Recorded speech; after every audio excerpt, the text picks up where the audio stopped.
One, two, 3.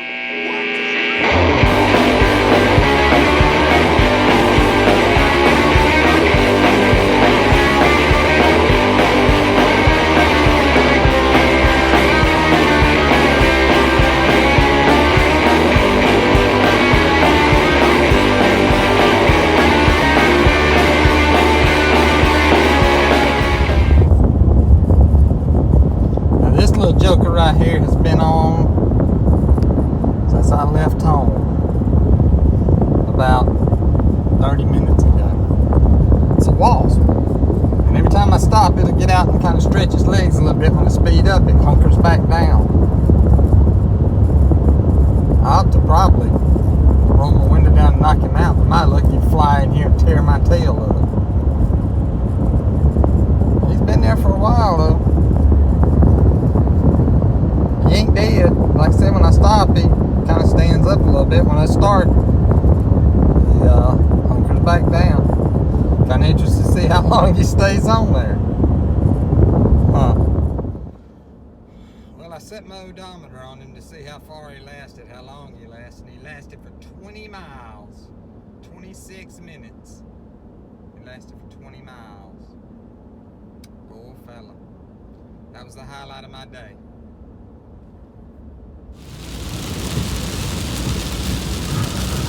Oh, it has done nothing but rain just like this for the past hour of me being on the road.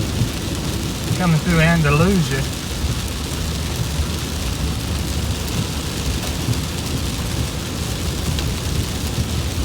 Alabama.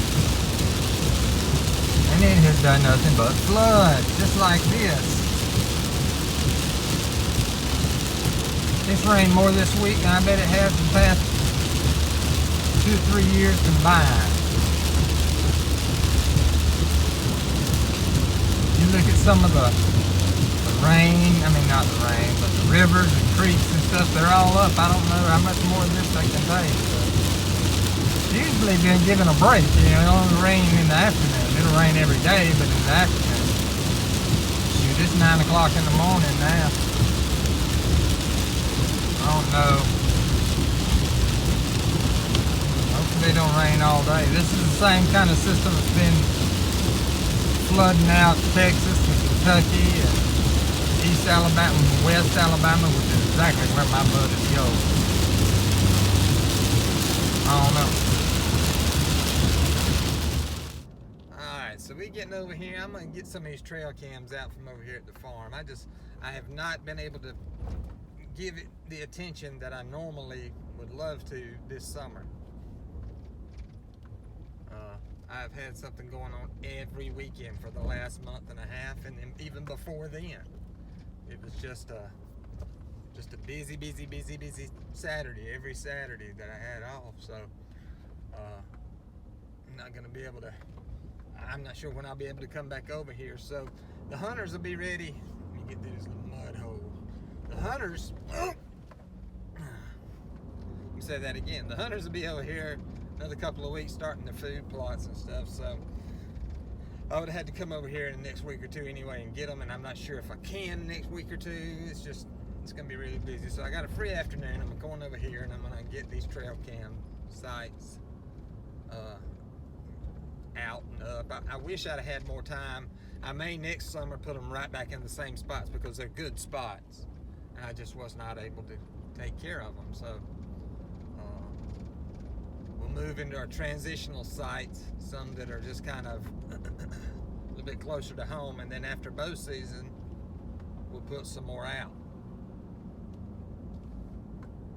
and kind of go from there. But I'm kind of anxious to see what's on these cameras because, like I said, I ain't touched them in a month at least. So let's see what's on there. Here's the first place I stopped. This is the plateau up here. This is kind of sets up here flat like this, and then it drops off all around here.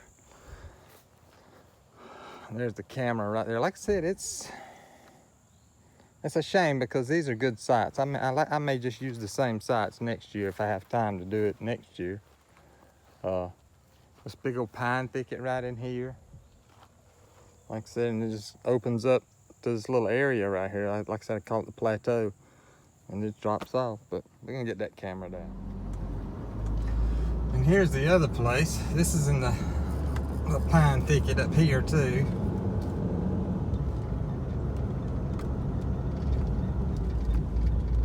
This is the one that opens up out here. This would have been a really good spot, I believe. And it has been. I mean, the few times I was able to come over here and check the trail cams, it has been a really good site. So I can't complain a bit about it. There's the feeder and there's the camera over there.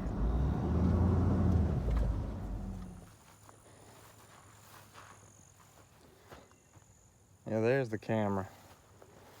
I kept this cut, well, when I could keep it cut, I kept it cut.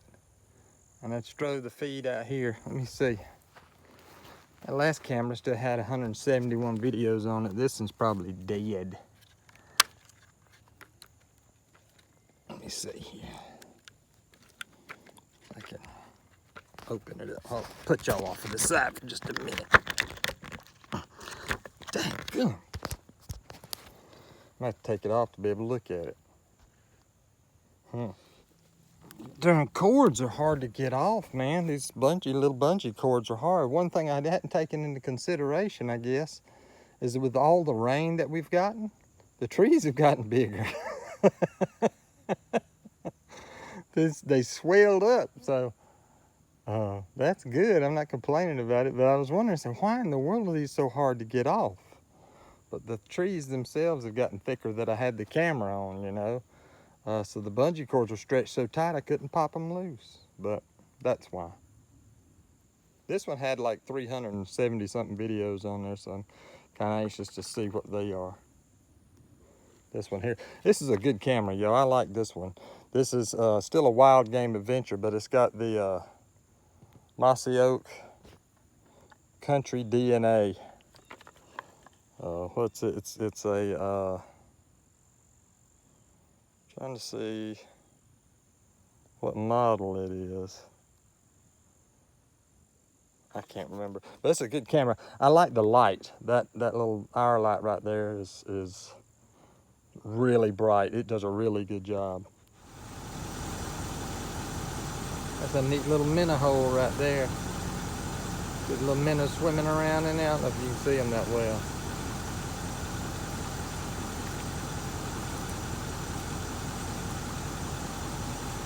Some of them are big. Some of them are bigger than just minnows.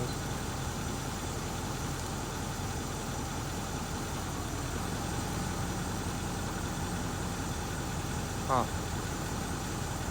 That's a nice little minnow hole though. If I had some bread, I'd feed it to them. You can really see them then. Right where this drain empties out, this little branch.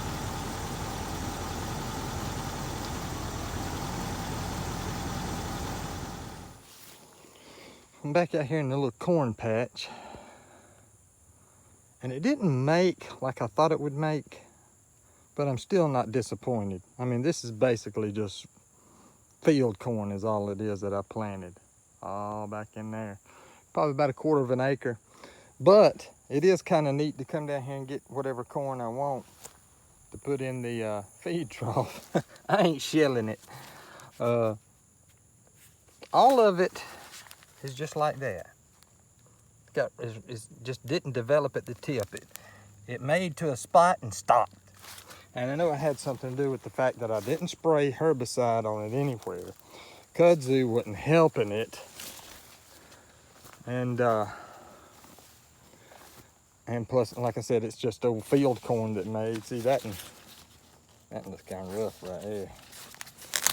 Take that one down. It's kind of scraggly. But yeah, and I don't know. I said I didn't spray it with any herbicide or fungicide. I just put it in the ground and plowed it as long as I could plow it till I got so tall I couldn't get my tractor in here. But I do like the fact that I can come in here and get me a few ears of corn and go put them in the trough and not have to bring any extra corn or buy any extra corn. Come down here. They say that, shoot, I almost walked right by that one.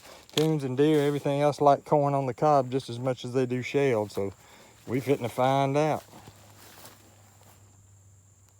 Okay, it ain't much, but I put out 27 ears. That's what I wound up with.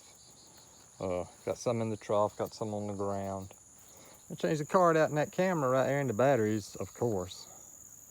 And this is the easiest one for me to do because for one thing, it's the one that's closest to my house. And for second, it's the one closest to the corn patch.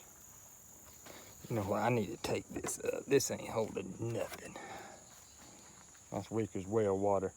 But let's see what we get. Maybe next week I can run down here and swap the card and put some more corn out and stuff and see how it goes. I was talking about this corn, every bit of it, here's a good illustration of it right here. Every bit of it was just like this. It was rotten at the top. And I think what it is the water is getting in that ear and it's just sitting there and rotting the end out because that's the one that's closest to the rain. So I think water's getting in it, and bugs too. I'm sure I've knocked some bugs and stuff out there, but I hadn't sprayed it or with anything. It's just grown wild. So we'll see how we got. Kind of anxious to see.